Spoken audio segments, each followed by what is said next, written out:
Hello and welcome to Alan History Nerd.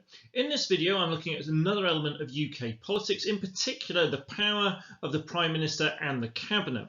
So this is the top of the executive in the UK, and the Prime Minister is generally considered to be the most powerful person and the most important figure in UK politics. But how much power do they actually wield, and how much control do they have over their cabinet? And these are some of the issues that we're going to be exploring today. Now, this is from A-Level Politics by EDEXCEL. This is from Component 2. It is Section 3.3.1, the power of the Prime Minister and the Cabinet. And what the specification tells us that you need to know are the factors governing the Prime Minister's selection of ministers, the factors that affect the relationship between the Cabinet, the Prime Minister, and the ways they have changed, and a balance of power between the Prime Minister and the Cabinet. So as you can see, Boris and I are currently feeling slightly confused by all this. So what we're going to do is we're going to sort all that out, and we are going to go through kind of all the details and try and make it so we've got plenty of examples and detail to back up different arguments and areas of debate on these issues. To start off with, I'm going to look at the factors of governing the Prime Minister's selection of ministers, and there is quite a long range of these. Again, this is an issue that always spouts a bit of debate. I mean, when you look at different political systems around the world, then, for example, you get the situation, for example, in America and in New Zealand, where they have a tendency to appoint specialists, people who actually know what they're doing, and they know the field that they're put in charge of. Well, in the UK, you can't really do that, because one of the problems the Prime Minister faces is the talent pool that they can select from is really rather small. And I'm not saying that as just being enormously disparaging about all our MPs, though you might want to take it that way. It's essentially the way our cabinet works. You need to be in the House of Commons or in the House of Lords to be in the Parliament. Therefore, having specialists across all the departments of state is very, very unlikely. So broad abilities, things like being a good communicator, a good administrator, are highly prized, as there will not be many, if any, potential candidates with specialist knowledge. I mean, we have seen doctors become health secretary, we have seen former soldiers become defence secretary, so you get some. I'm going to give an example, which is a particular bugbear of mine, but it illustrates this point quite well. So Michael Gove became Education Minister in 2010. So this Education Minister looking after the education system in England and Wales. He went to school as a child in Scotland, went to state primary, independent secondary. He then worked as a journalist before he became an MP.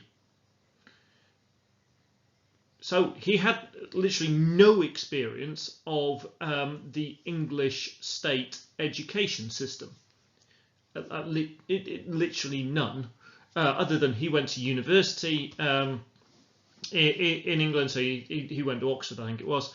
So, but below university level education, he had no experience at all of it. Now, he went on to make some of the most broad and sweeping changes to GCSEs and A-levels and other elements of education that we've seen in recent times. So now, in terms of the selection by the Prime Minister, so Cameron didn't go, I need someone who really understands the English and Welsh education system. He went, who have I got who I think can make waves, who is a communicator and administrator, and one of the what Cameron would consider one of the sharpest brains in the Conservative Party, and that's why he was selected, not on expertise. Now, there are times where gaining that expertise does genuinely happen. So it's a kind of a counter-example of that. We could look at both Gordon Brown and also example of Osborne as well, who were both shadow chancellors before they were actual chancellors. So that meant is that time in opposition where they actually gained that experience. Now that works when you've got a switching between the different parties governing, but we have seen, and we saw this from Component 1, fairly long stretches where one party has been in power for a very long time. So we had the Conservative 79 through to 97, and we had Labour 97 through to 2010, and then we've had Conservative governments either by themselves or in coalition since 2010. So that building of experiences in the shadow cabinet it is all well and good as long as you actually get a chance to be in government. Experience is often also gained in more junior ministerial positions before moving up into a bigger job, but the logic of that would be that you work your way up within a department, but that doesn't seem to be largely what happens. People seem to jump between them. Now, another factor governing the Prime Minister's selection might be them wanting to establish their authority. So an incoming Prime Minister, when it's not due to a general election, will look to show their authority by removing cabinet ministers and replacing them with their own people. May did this to separate herself from kind of Cameron's government and to try and unify the Conservative Party, and she removed 10 members of Cameron's cabinet to make sure that it had her own stamp on it, that it was her government, it was seen as something new and fresh. There was a similar outcome when Johnson became Conservative leader in 2019, again before he was a leader before an election, the same way that May was. The main thing with Johnson, it wasn't necessarily sackings, it was just mass resignations, so maybe less effective in establishing his authority. I mean, the situation isn't always the case, but we have to go back further in time. So Major again became Prime Minister before winning an election, and he didn't massively change the cabinet before going through into the 92 election. So we can see a major shift when we get a new leader. Obviously, if you win an election, you'd expect to keep the same team in. If you come in having won the election, having been the leader of the opposition, you'd expect to keep a lot of your shadow cabinet who'd helped you come through and win the election. But we have seen these notable ones. So Brown would be another, Brown, May, Johnson, Major, who become prime ministers before they hold an election, and in the case of Brown, never did successfully have an election. Now, another key factor is rewarding loyalty, especially of key allies. So the Prime Minister needs to make sure that they've got the dominant voice and a majority in Cabinet who are going to support them come what may. And they're therefore likely to appoint either key personal allies or ideological allies, depending on how it works. So if we look, for example, at Johnson, so Liz Truss and Ben Wallace, who proposed and seconded his candidacy for the Conservative leadership in 2019, both then ended up in the cabinet in charge of trade and defence. Oliver Dowden, who is now Secretary of State for Digital Culture, Media and Sport, and Rishi Sunak, now Chancellor, were both key members of Johnson's transition team as he was looking to put everything together. Gavin Williamson, now in Education, Priti Patel, now Home Secretary, were both allies of Johnson, were given key positions. There's nothing new in this. We saw Blair building a cabinet of new Labour supporters as he was established in power, particularly following the 2001 election.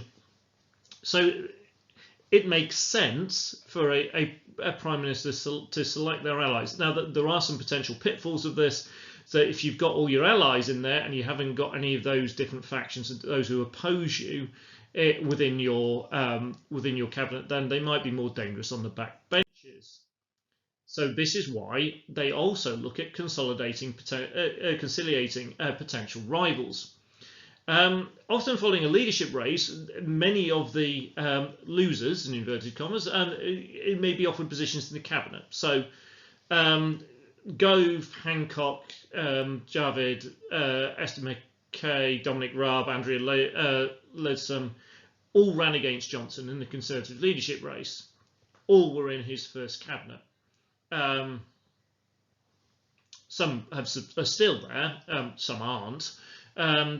But again, this can be seen as an attempt by Johnson to kind of pull the party together going later that year. He goes into the 2019 election, which he wins, and this kind of cabinet creation can be seen as pulling the opposing groups in together. If we go back to May, she at least initially had Johnson in her cabinet, and this might be this idea that with collective responsibility, which I've looked at in a previous video, that actually Johnson then can't go spouting off about different ideas and different policies and why he doesn't like this and why he doesn't like that and all that kind of stuff. Where he can't do that because he can't speak out because he's in the cabinet.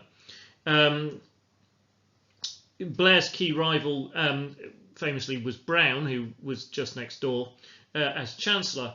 And he had little choice but to keep Brown on in the cabinet and to leave him as Chancellor. It was kind of, again, and that would undermine kind of prime ministerial power. There was no way that he could turn around and go, right, sorry, Gordon, you're not Chancellor anymore, go be Home Secretary, or I've given you trade or education or something like that. Brown wanted Blair's job, and if he couldn't have Blair's job, or until he got Blair's job, he wanted to be Chancellor. So there can be a kind of a delicate balancing act with this. Now, maintaining the balance of power between the different factions is key, and this kind of fits in with what we've just been talking about. So in 2017, May had a particularly difficult job balancing her cabinet between those who supported Brexit and those who had supported Remain. So you had Brexiteers such as Johnson and Fox, who were Foreign Secretary and Trade Secretary. You also had Remainers such as Hammond, who was Chancellor, very key, close ally of May. You had Rudd, who was Home Secretary. A balanced cabinet is more likely to keep the party united, because if one side of the party start getting upset, you can send the member of cabinet who's that side of the party to go and talk to them and win them round, and it's not so bad after all. The real problems for May happened when the Brexiteers started resigning or being sacked and leaving the cabinet, and this caused May a huge problem because they then became backbenchers. And this is what eventually, and losing control of the backbenches is eventually what brought her down. All the resignations and people leaving the cabinet made her look incredibly weak.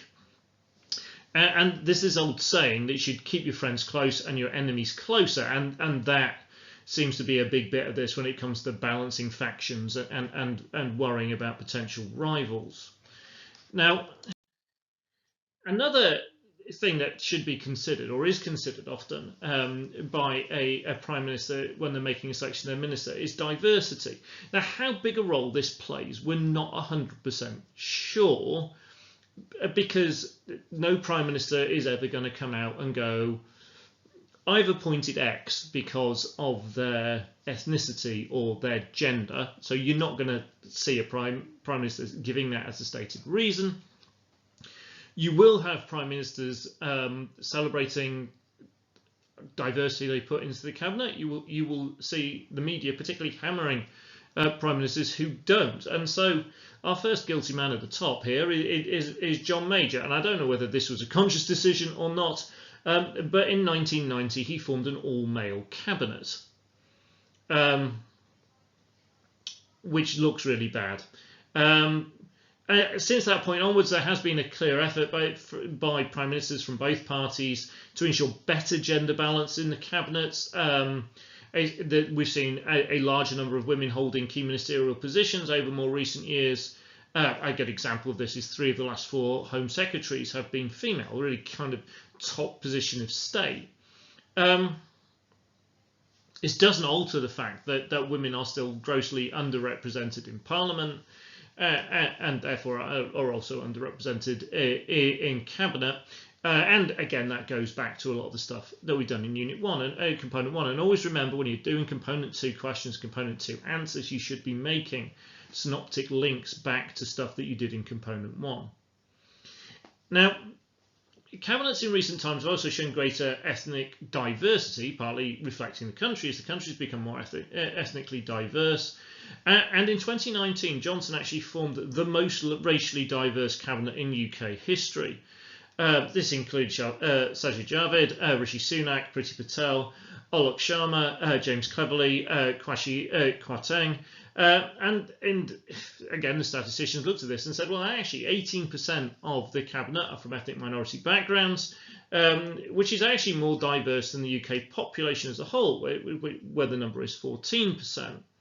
And so that, in terms of diversity, got the big thumbs up in terms of this is cabinet starting to look more like the UK population as a whole, at least on that particular criteria. And again, there have been criticisms of Parliament in terms of ideas of representation about this kind of issue before. And it looks like a big move forward. Whether this was a conscious decision, we don't know. And as we said, the pool right at the beginning of this, the pool of selection for the Prime Minister is kind of dictated by who's in Parliament. And so, and on lots of notes, this is a real positive.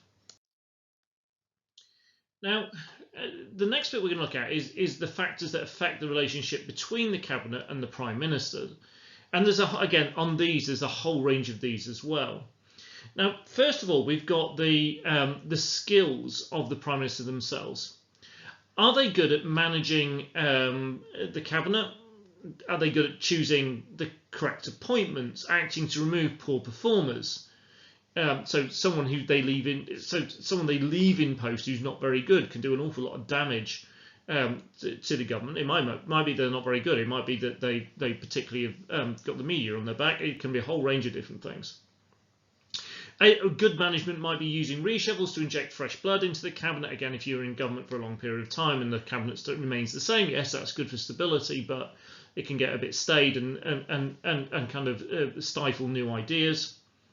If all this is done well, then the Prime Minister will maintain their authority, build a kind of a fairly dynamic team. They will marginalise opponents and discontents within their party, or give a voice to the different sections, as we've seen in the different factions, as we've seen earlier. There are, of course, with all of this, some fairly large pitfalls. If a Prime Minister is perceived as becoming too domineering by their cabinet, as Thatcher was, then she lost all the goodwill within her cabinet, and therefore when there was a leadership challenge, no one was overwhelmingly supportive, and Thatcher fell from office. So you can get into trouble for being too strong. You can get into trouble for being perceived to be as too weak.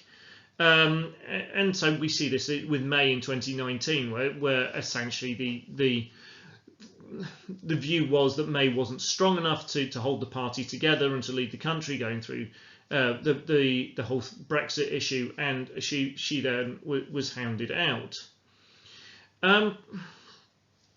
If they're seen to sideline a faction within the party, then they can start losing huge chunks of the back benches. And again, this happened with Blair, who was seen as ignoring the left of the party, and also big divides over the war in Iraq. And so by the time Blair went out of office in 2010, he was starting to lose that kind of support.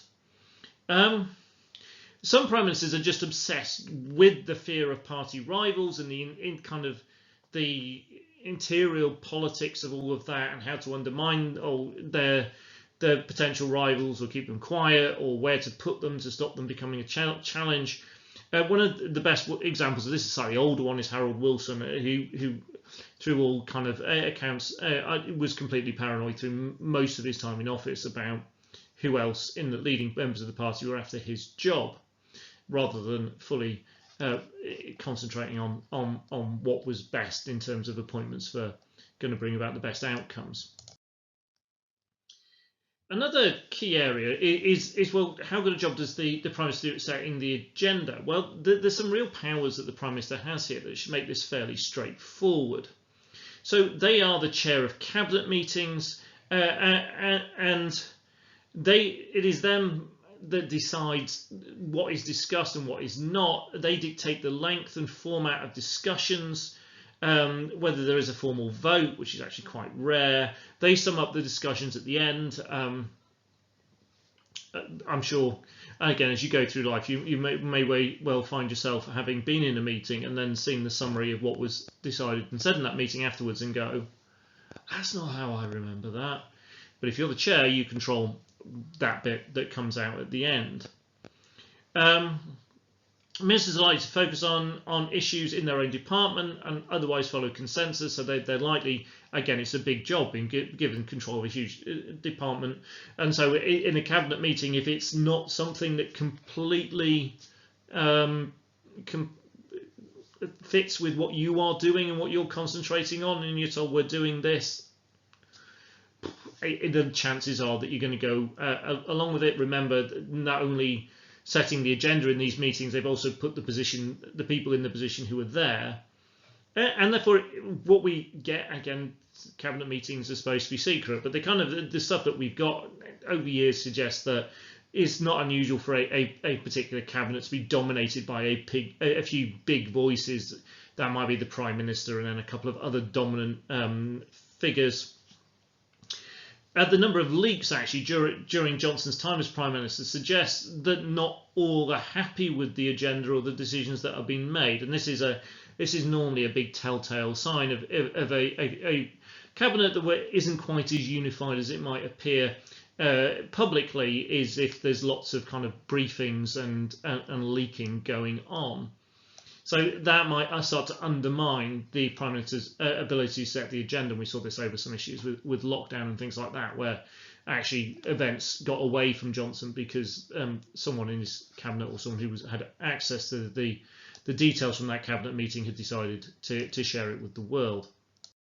The use of cabinet committees and also of informal groups is another important way in which the Prime Minister can manage their relationship with cabinet and increase their own power and control.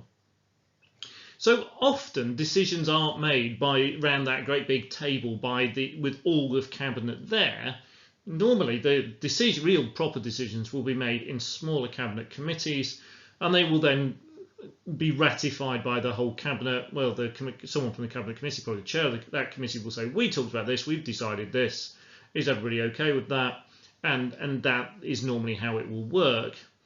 The Prime Minister will chair the most important ones of these, so again giving them much greater control and the ability to dominate those cabinet committees. And they also then control the membership of all the committees and also who chairs any of the committees that they don't chair. And they tend to therefore make sure they ensure that all of these are under key allies. I mean, one of the most important dynamics within the executive is that between the Prime Minister and the Chancellor, and those, because economics is so massively important and how the economy is doing is so massively important to how elections run and how the country as a whole runs. And so any economically based committee is going to have an important job, and if the Prime Minister is not chairing it, then it's probably going to be the Chancellor. And we often see that dynamic as being a really important one, be that the Blair and the Brown years, be that Cameron and Osborne, and we've seen, again, we're seeing something similar maybe developing in terms of Johnson and Rishi Sunak. Now, decisions can also be made in informal ways, and this is slightly mind-blowing, but this is slightly difficult because you can learn all the kind of the functions and structures of the executive and cabinet and go, oh, it works like this, and parliamentary, now this is how all decisions are made in the UK. Well, so actually what we might find is not the real big decisions are made in kind of slightly informal ways. There might be a meeting between a Prime Minister and one senior figure. So, for example, Brown and Blair made the decision about moving the decisions on interest rates to the Bank of England from government. They made that decision themselves, and then essentially they told Cabinet that was what was going to happen. And so you get these where, and again, a Prime Minister is more likely to be able to have a greater deal of control in a kind of one-on-one situation. But we also see this kind of creation of these informal groups. So they aren't kind of official bits that make key executive decisions, but they do make key executive decisions. Cameron and Clegg form what was known as the Quad, which was Cameron, Clegg, Osborne and Danny Alexander. It was during the coalition, and that was often used to because obviously managing the coalition was difficult with the two different parties, and therefore the normal kind of systems didn't work quite so well. So they needed to make sure they're going to get agreement between the two parties, and then they could send two went one way, two went the other, and went and smoothed it over and got it sorted out with the rest of their party and in the whole cabinet and all the rest of it. Again, going further back in time, if we go back to Harold Wilson, he had known what was known, and I always love this when teaching history as well, was known as the kitchen cabinet, which isn't quite what it sounds like. So the kitchen cabinet was essentially these informal meetings that took place in Wilson's kitchen, made up of a series of kind of key advisors, and it was said to be more powerful than his actual cabinet in making decisions. So he would go with what advice and support, what advice and decisions were made in the kitchen cabinet, and then you just go to the cabinet as a whole and say, we're doing this. There's been lots of speculation during Johnson's time in office about the role of special advisors, most notably Dominic Cummings, and how much the decisions are actually made in meetings between them rather than meetings between Johnson cabinet members, and essentially how much of policy area was being driven by people like Dominic Cummings rather than by the normal official channels we'd expect to see it. Something that's really developed over time and has, I would argue, got more and more powerful are some of the offices that sit around the key part of the executive.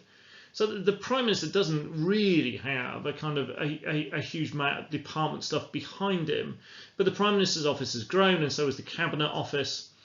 And these two areas are staffed by a combination of civil servants and special advisors. Again, special advisors we go back to, and how powerful this group becoming. There are often close ties between the two, the Prime Minister's office and the Cabinet Office. That notably grew under Blair. There have been a number of moves to centralise control. So Wilson created the policy unit in '74 in an attempt to kind of coordinate policies and make sure they had oversight over them all. We see something, again, a further development under Cameron with the policy and implementation unit in 2011, again trying to make sure there's plenty of control from the Prime Minister's office right at the centre in terms of all the different policies going on in all the different departments. You have to remember, this is enormously complicated kind of machinery as government. And what they were hoping for was to gain full oversight, and so that the departments weren't just kind of doing their own thing, that the ministers weren't kind of doing their own thing. Blair also took steps to enhance the press office, and we see this again as a big change in the modern world, where actually one of the most important things for the government was managing the message that was going out to the media, and kind of managing the press more so. So it was this managing how the story was being told of what government was doing was almost as important as what government actually was doing. And we talked a lot about when we're in the Blair era about spin doctors and the government spinning the message and what was happening. Now it looks like we're seeing a bit of a return to these ideas with Johnson having seen the impact and the idea of the televised daily press conferences, and I think this is something that's going to continue beyond. And they're actually making preparations, and they're actually putting everything in place so they can have a daily televised press briefing, a bit like they have in the US, following that kind of model of the White House briefings.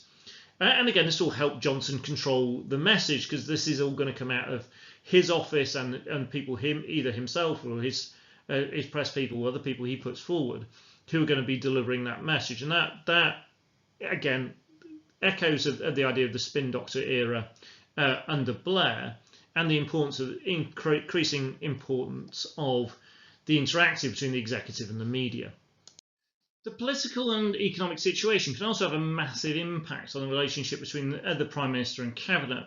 So not everything can be managed by appointing allies or balancing factions or making the right appointments or the right reshuffle at the right time. There are things that are beyond control, and they're circumstantial. They're events that take place. So some of it is really the kind of the political situation.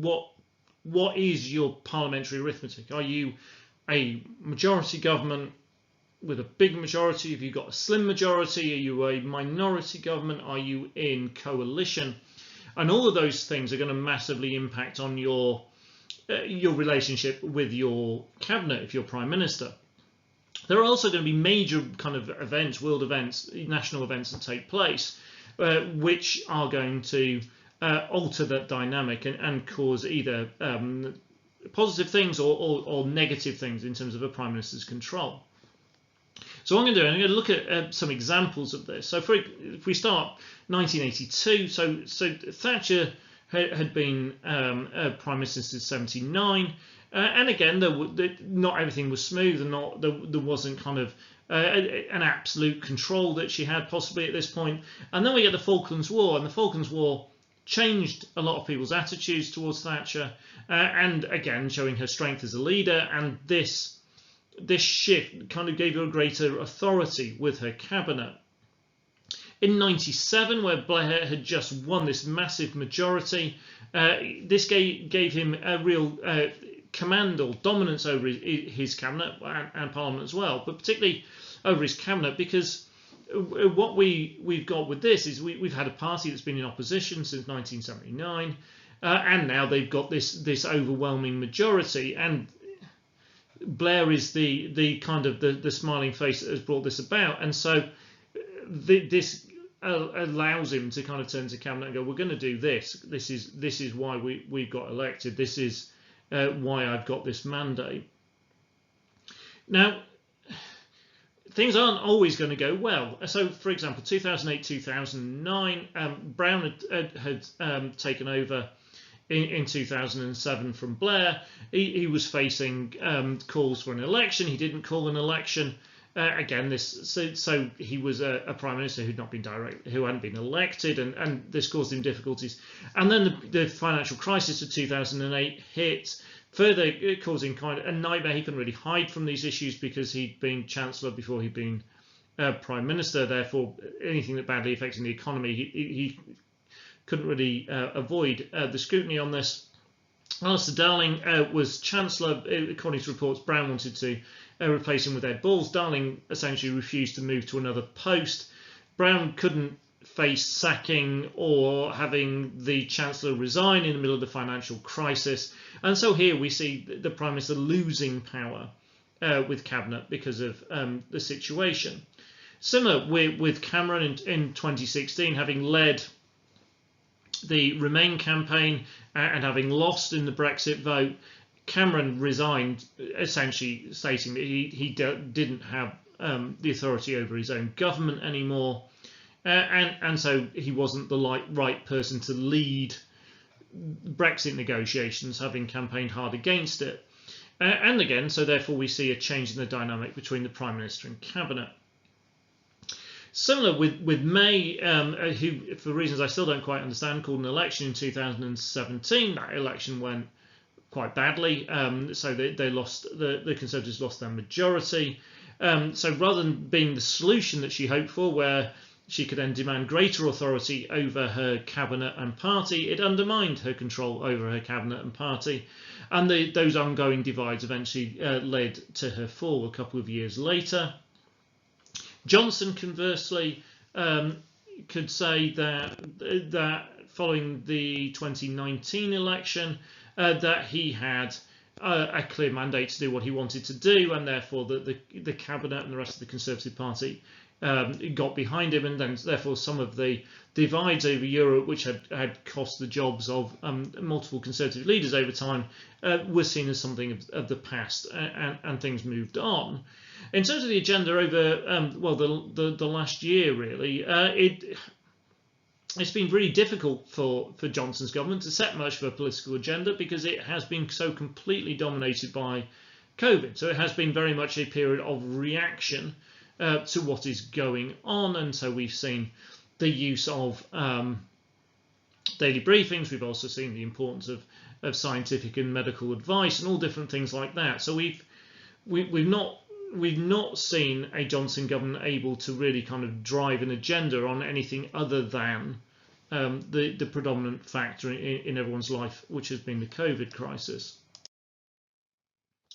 Now, there is an argument that the relationship between Cabinet and the Prime Minister has changed over time. and this change, the two sides of this argument are, on one side, the Prime Minister has just become more and more dominant, and the other side of the argument is, no, they haven't. The Cabinet is still really, really important. And this can be phrased in a different way, and this could be talked about in terms of, has the UK moved to a more presidential style of government? And there is an argument for that. This is what we're going to look at here. Certainly, leadership seems to have become more and more personalised, with the Prime Minister being expected to set the agenda. Their government is seen as an extension of them, and I'm as guilty as anybody else. I will talk about Johnson's government, or May's government, or Blair's government, or Cameron's government, and so we associate particular governments with the Prime Minister. It's that personalisation of it. Now, they then tend to rely on a close group of special advisors and close cabinet allies rather than cabinet as a whole. So we're actually seeing a lot of these decisions being made in particularly small groups, be that kind of it just being Blair and Brown. Again, in the modern one, then is it really just Johnson and Dominic Cummings who've been sat making decisions before Cummings has been removed? Was it just May and Hammond who were making decisions? And what tends to happen is the Prime Ministers now tend to create a gap between themselves and the heads of the department, the cabinet members. So they are now overarching control. When anything goes wrong in education or health or something like that, then the person who's going to carry the can for that is going to be the minister in charge, rather than the Prime Minister, who is doing bigger, broader things rather than the minutiae of the details in the individual departments. It gives them plenty of room for a nice scapegoat if things do go wrong. Now, another big bit about this, and I think this is a particular shift since starting really, I think, with Blair, actually, it is the Prime Minister will directly appeal to the public. Now, we've really notably seen this in the last year. And the Prime Minister is, and I think has been for a long period of time, the overwhelming focus of the media. Electoral victories are presented as personal victories. Again, a lot of the press ran with Johnson's victory in it being down. Again, I'm doing it myself. The victory of the Conservative Party in 2019 being Johnson's victory, being Johnson's mandate, and lots of people themselves, the electorate talked in 2019 about how they were going to cast their vote for Boris. Obviously, unless they lived in his constituency, they weren't. But the idea of that is there. So we've got a media and to an extent a population who acts as if we have presidential government, even though we don't. And the judgment at the next election will be on the record of Johnson's government, assuming Johnson stays Prime Minister through to the next election. The Prime Minister is the party leader, and that gives them a great deal of control. And they also are the cabinet chair.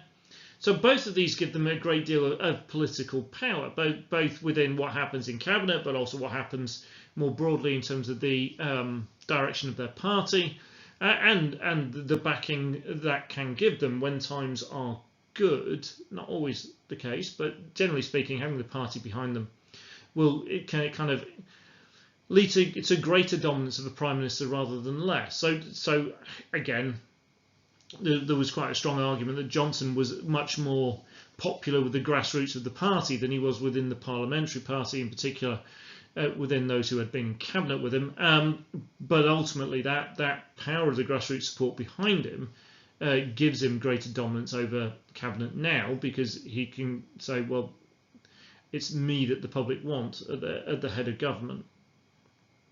So there's lots in there that suggests that we've got a more presidential style of government, and that the Prime Minister has become increasingly dominant. The counter to this is that the cabinet has remained important. So Prime Minister is not a president. They direct rather than completely control the rest of the executive. So cabinet still plays a role in UK government. In the US government, a president doesn't even need to meet with cabinet. The cabinet have no other political power other than the fact that the president has appointed them, and they can get rid of them without having to worry about them sat on the back benches sniping at them. you must remember that the cabinet ministers are in quite a powerful position as well, because they have their departments behind them and their own advisors. And so they have the ability to challenge or undermine any prime minister. They're the ones who are likely to be able to come to a cabinet meeting loaded with a load of expert knowledge, even if it's not their own, even if it's been just handed to them by civil servants, about, well, we need to change policy on this because, vroom, all this. And there's no way the Prime Minister can necessarily counter that, because they've not got the weight of a huge department behind them with all the resources and research based in that. And the other thing to remember is that without support of their cabinet members, a Prime Minister will not really be able to achieve anything. So they can be theoretically outvoted at cabinet, but they can be undermined in much less dramatic way. So if they just can't persuade cabinet of something, if they get loads of objections, if those objections get leaked, if you get lots of cabinet members resigning and then voicing their concerns from the back benches, then all of this can undermine a prime minister and show that this isn't a one-way street. It's not the prime minister says and the cabinet immediately just bow down and say yes. That's not how the system works, it can be argued. Now, the personalised element of government that we saw in what I was just talking about a minute ago, it does have its major pitfalls. Again, and we talked about how a prime minister might use cabinet members as scapegoats for their failings of their particular department. Well, equally, the rest of the cabinet can just use the prime minister as the biggest of scapegoats. So if things are going badly for the government, then the blame will go on the prime minister, not on the rest of the cabinet. The rest of the cabinet might well fight to kind of see another day. One of them might well become the next prime minister, but the prime minister might well fall. And we see this with the failings of the Conservative Party 17 to 19 as a government, were very, very broadly by the media just laid at the door of May. It was May's fault. And this kind of almost exonerated the rest of the party and the rest of the cabinet for any responsibility of what had gone on. If a prime minister is losing control, then we'll see lots of leaks and resignations and things already mentioned. And that then gives an impression of the prime minister losing control, which then creates a media frenzy and so on. Equally, being leader of the party is only a powerful position some of the time. If the party is badly divided, then it can become a headache for a prime minister. I mean, the Tory divisions over Europe have accounted for multiple prime ministers.